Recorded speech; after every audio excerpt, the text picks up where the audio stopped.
கொரிந்தியர் 4:14 உங்களை வெட்கப்படுத்தும்படிக்கு நான் இவைகளை எழுதவில்லை, நீங்கள் எனக்கு பிரியமான பிள்ளைகள் என்று உங்களுக்கு புத்தி சொல்கிறேன். உங்களை வெட்கப்படுத்தும்படிக்கு நான் இவைகளை எழுதவில்லை. பவுல் கொரிந்து மக்களுக்கு கடிதம் எழுதுகிறான், அவர்களுடைய குறைகளை சுட்டி காட்டி எழுதுகிறான். ஆனால் அவங்கள வெட்கப்படுத்தணும் அப்படின்றதுக்காக எழுதலை. ஒரு அன்போடு கூட அறிவுரை சொல்கிற ஒரு துணி தான் அதில் இருந்துச்சு, வெட்கப்படுத்துகிற துணி இல்லை. அதாவது ஒருத்தருடைய குற்றத்தை சுட்டி காட்டுறதுல ரெண்டு விதமான ஒரு துணி இருக்கு அல்லது முறை. ஒன்று அவங்கள வெட்கப்படுத்துறது. ஒரு முதலமைச்சர் இருந்தார், ஒரு எதிர்கட்சி தலைவர் இருந்தார். முதலமைச்சர் நான் சின்ன பையனாக இருந்தப்போ முதலாம் உலகப்போர் நடந்தது, எனக்கு அப்போ இத்தனை வயசு, எம்டன் கப்பல் சென்னையில் குண்டு வீசிய போது எனக்கு இத்தனை வயசு என்று ஏதோ ஒரு கட்டத்தில் அவர் சட்டசபையில் அவர் அதை பேசினார். அப்போ எதிர்கட்சி தலைவர் எழுந்து சொன்னார், முதலமைச்சர் தன்னுடைய ரெக்கார்டில் தன்னுடைய பிறந்த வருஷம் என்று ஒரு வருஷத்தை கொடுத்துருக்கிறார். அந்த வருஷப்படி பார்த்தா முதலாம் உலகம் போரில் எம்டன் கப்பல் குண்டு வீசிய போது, சென்னையில் குண்டு வீசிய போது முதலமைச்சர் பிறக்கவே இல்லை. ஆனால் அவர் இப்போது சட்டசபையில் பேசுகிறாரு, அதிகாரப்பூர்வமாக அது பதிவு செய்யப்படுகிறது. எம்டன் குண்டு வீசும்போது எனக்கு இத்தனை வயசுன்னு சொல்கிறாரு.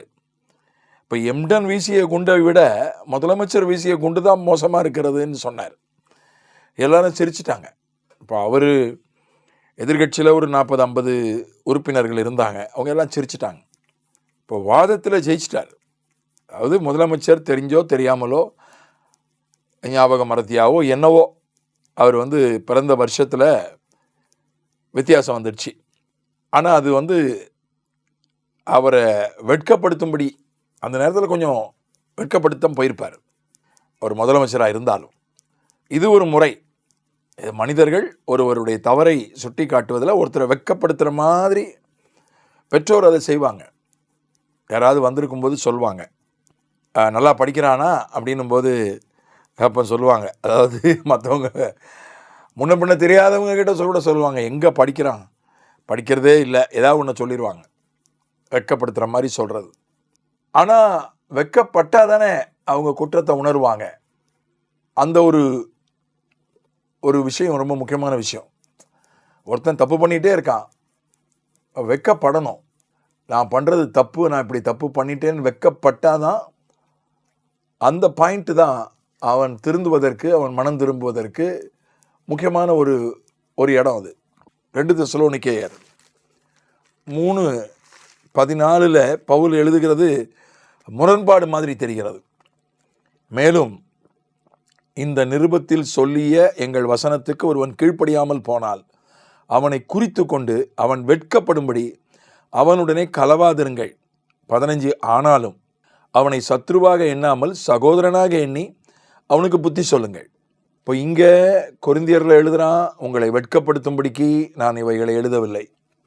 2 தெசலோனிக்கேயரில் எழுதுகிறான், எங்கள் வசனத்துக்கு ஒருவன் கீழ்ப்படியாமல் போனால் அவன் வெட்கப்படும்படி அவனோட கலவாதிருங்கள் என்று சொல்கிறான். இப்போ ரெண்டும் ஒன்றுக்கு ஒன்று முரண்பாடாக இல்லையா? பவுல் நீங்கள் உன்னிப்பாக பாருங்கள், ஆழமாக பாருங்கள், அங்கே முரண்பாடு இல்லை.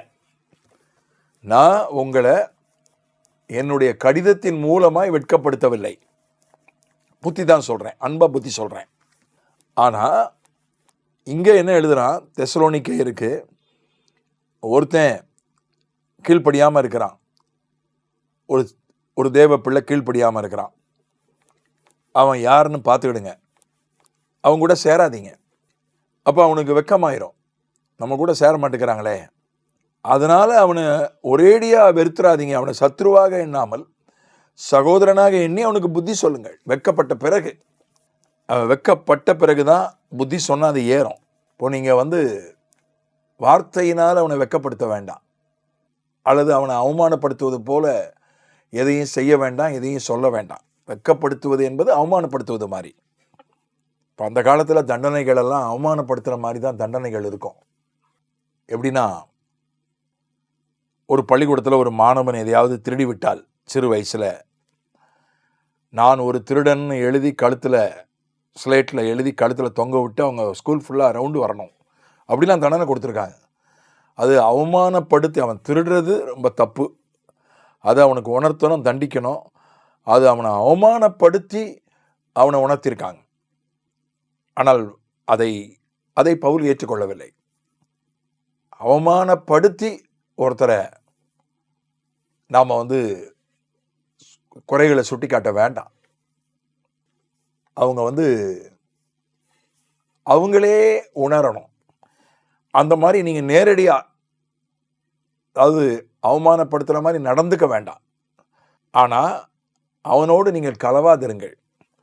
இப்போ அவங்க கூட சரியாக பேசாமல், ரொம்ப பேசாமல், ரொம்ப அவங்க கூட நேரம் செலவு பண்ணாமல், ரொம்ப ஐக்கியம் வைக்காமல், அப்படி பட்டும் படாமலும் தொட்டும் தொடாமலும் இருந்தால் அவனுக்கே ஒரு சந்தேகம் வந்துடும். ஆஹா, நம்மளை அவாய்ட் பண்ணுறாங்க, நம்மளை விட்டு விலகுறாங்க, எதனாலன்னு யோசித்து பார்ப்பான். ஒருவேளை நம்ம சரியில்லை, அதனால தானோ அப்படின்னு அவன் உணர்வான், வெட்கப்படுவான். அப்போ அந்த நேரத்தில் அவனை சகோதரனாக நினைத்து அவனுக்கு புத்தி சொல்லுங்கள் என்று எழுதுகிறான். அதனால் அதைத்தான் இப்போ இந்த நாட்களில் சொல்கிறாங்க, இந்த வித்ராயல் மெத்தட்னு சொல்கிறாங்க. ஆசிரியர்களுக்கு அதை சொல்லிக் கொடுக்குறாங்க. புகழ்பெற்ற பெரிய பள்ளிக்கூடங்களில் அந்த முறையை சொல்லிக் கொடுக்குறாங்க. அதாவது வித்ராயல் மெத்தடுன்னு சொல்கிறாங்க.